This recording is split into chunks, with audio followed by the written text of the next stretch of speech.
Assalamualaikum warahmatullahi wabarakatuh. Pada kesempatan kali ini, saya akan memaparkan skripsi saya yang berjudul Determinan Pengaruh Kemampuan Auditor dalam Mendeteksi Kecurangan, Studi Empiris di Perwakilan BPKP Provinsi Jawa Tengah. Perkenalkan, saya Mevie Ristikoma dengan NIM 20055200048. Sebelumnya, saya ingin mengucapkan rasa terima kasih kepada Bapak Zaini, SEMSI AK, CACBV, CMA selaku dosen pembimbing. Mengapa penelitian ini dilakukan? Kecurangan adalah serangkaian perbuatan melawan atau melanggar hukum yang dilakukan oleh orang-orang di dalam atau di luar organisasi. Semakin sering terjadi dalam berbagai bentuk dan terus berkembang sehingga kemampuan auditor dalam mendeteksi kecurangan juga harus terus ditingkatkan. Oleh karena itu, auditor dituntut untuk mampu mendeteksi kecurangan jika terjadi dalam pelaksanaan fungsi auditnya. Salah satu penipuan yang paling umum yaitu manipulasi laporan keuangan. Kecurangan bertujuan untuk mencapai keuntungan pribadi atau kolektif dengan cara merugikan orang lain secara langsung atau tidak langsung.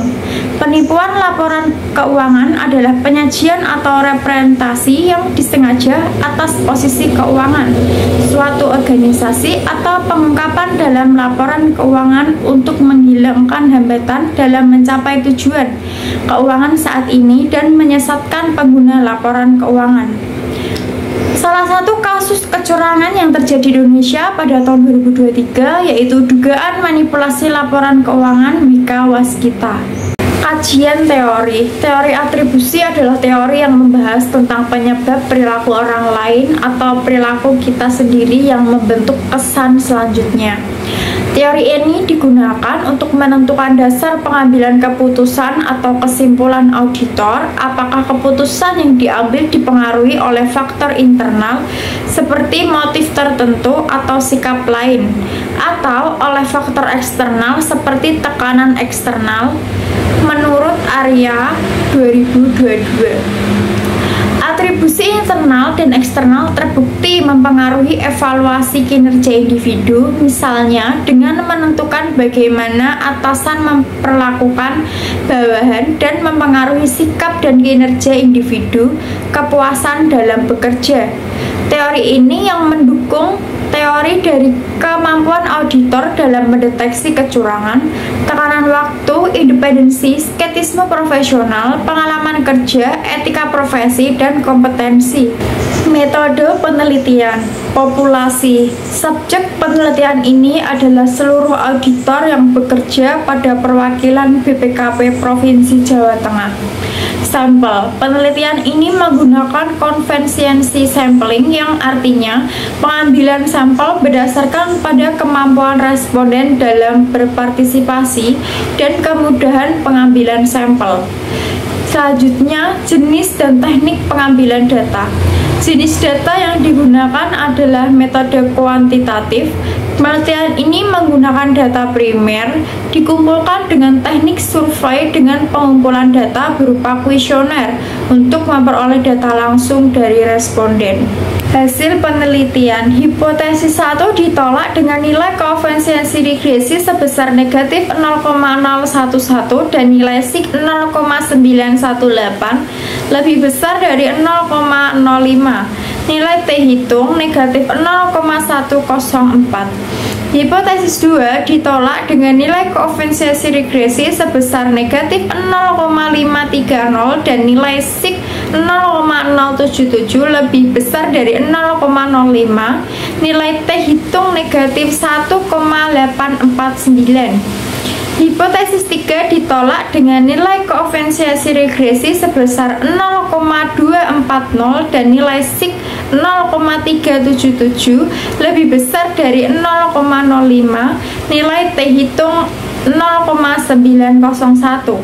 Hipotesis 4 ditolak dengan nilai koefisiensi regresi sebesar negatif 0,176 dan nilai sig 0,127 lebih besar dari 0,05. Nilai T hitung 1,581. Hipotesis 5 ditolak dengan nilai koefisiensi regresi 0,202 dan nilai sig 0,177 lebih besar dari 0,05, nilai T hitung 1,392.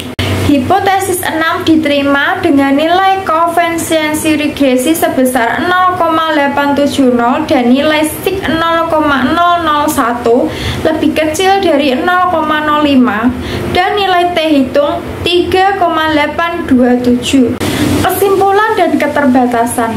Berdasarkan penjelasan dan analisis data yang telah dilakukan, maka dapat disimpulkan sebagai berikut. Yang pertama, tekanan waktu berpengaruh negatif dan tidak signifikan terhadap kemampuan auditor dalam mendeteksi kecurangan. Independensi berpengaruh negatif dan tidak signifikan terhadap kemampuan auditor dalam mendeteksi kecurangan. Skeptisme profesional berpengaruh negatif dan tidak signifikan terhadap kemampuan auditor dalam mendeteksi kecurangan. Pengalaman kerja berpengaruh negatif dan tidak signifikan terhadap kemampuan auditor dalam mendeteksi kecurangan. Etika profesi berpengaruh negatif dan tidak signifikan terhadap kemampuan auditor dalam mendeteksi kecurangan. Dan kompetensi berpengaruh positif dan signifikan terhadap kemampuan auditor dalam mendeteksi kecurangan.